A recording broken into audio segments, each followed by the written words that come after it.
Merhabalar, YouTube kanalıma ve mutfağıma hoş geldiniz. Bugün evde doğal, organik, hiçbir katkı maddesi olmayan dondurma yapımını göreceğiz. İki farklı dondurma yapacağız. Öncelikle dondurmalarımızı şöyle kabımızın içine aldık. Üzerine 2 yemek kaşığı kadar süt ekledik. 3 yemek kaşığı dolusu yoğurt ekledik. Biz manda yoğurdu kullandık. Süzme yoğurt da kullanabilirsiniz.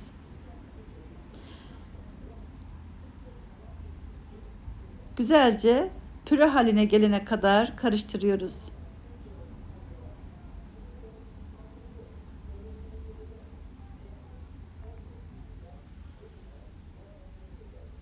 Yanımda 2 tane prenses var. Onlarla beraber hazırlıyoruz bu dondurmaları. Çünkü dondurmayı çok seviyorlar. Küçüğü de çilek çok seviyor. Evet. Bal katmayı unutmuşuz. Tatlandırıcı olarak şöyle en doğalından 2 yemek kaşığı kadar da bal kullanıyoruz. Çünkü kahvaltıda bal yemeyi sevmedikleri için bu şekilde onlara bal yedirmiş oluyorum. Güzelce karıştırıyoruz.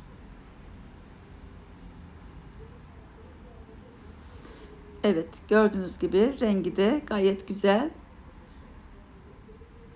İçinde hiçbir pürüz kalmadı. Şimdi böyle silikon kalıbımız var. Onları kullanacağız. Yoksa da sevdiğiniz kalıplarda hazırlayabilirsiniz. Plastik çay bardaklarına bile dökebilirsiniz eğer kalıbınız yoksa. Evet, şimdi yeteri miktarda kalıbımıza dökelim.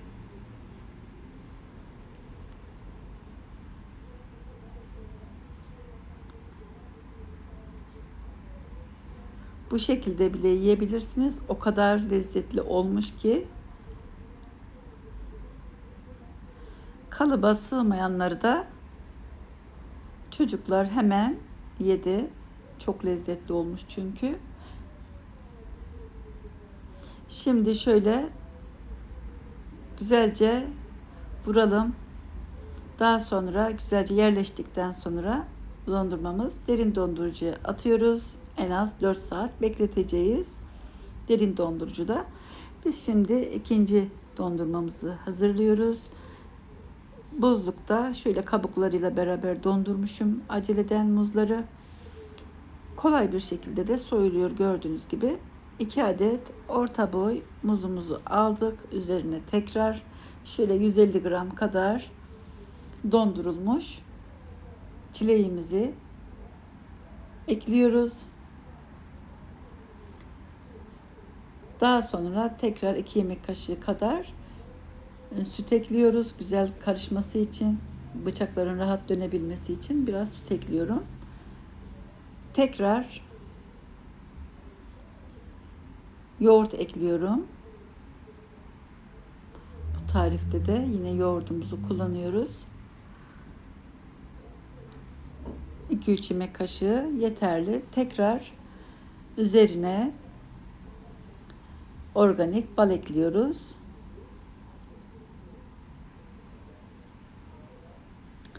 Karıştıralım.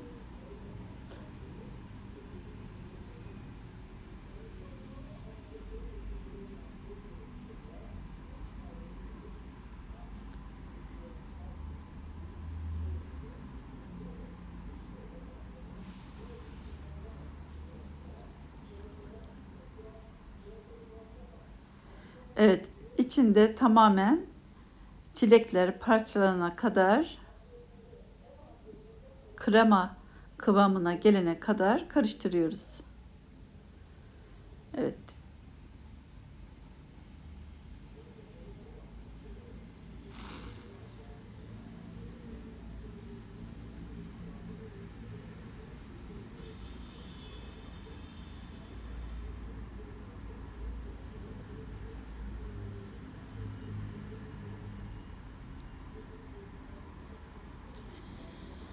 Şimdi yine yerleşmesi için şöyle 1-2 vuruyoruz.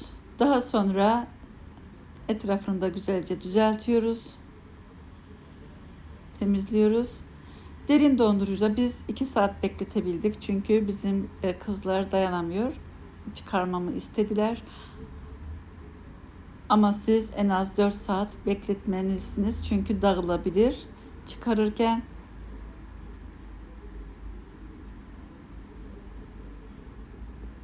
Eğer dilerseniz eritilmiş çikolataya da batırıp o şekilde tüketebilirsiniz. Magnum lezzetinde, hatta daha lezzetli bir dondurma tarifi.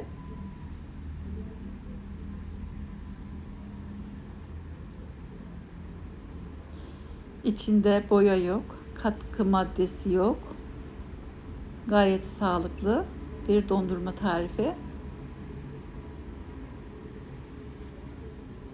Görüntüsü bu şekilde. Bizim evdeki kızlar çok seviyorlar. Anneleri onlara asla paketteki dondurmalardan yedirmek istemediği için bu şekilde devamlı yapıyorum. Mayıs ayında çilek çok fazla alıyorum. Küçüklerinden, organik olanlarından derin dondurucuda saklıyorum. Bu şekilde devamlı çocuklara dondurma yapıyorum. Severek tüketiyorlar. İçinde yoğurt var, bal var ve tazecik meyveler var. Kalsiyum ve vitamin deposu. Denemenizi öneririm. Evet, gördüğünüz gibi pozumuzu da verdik. Dondurma pozumuzu. İzlediğiniz için de teşekkür ediyoruz. Eğer tarifimizi beğendiyseniz beğen tuşuna basıp, abone değilseniz de abone olup bildirim zilini aktif hale getirirseniz biz video paylaştığımızda size anında bildirim gelir. İzlediğiniz için çok teşekkür ederiz. Başka tariflerde, başka videolarda görüşmek dileğiyle. Hoşça kalın, afiyet olsun.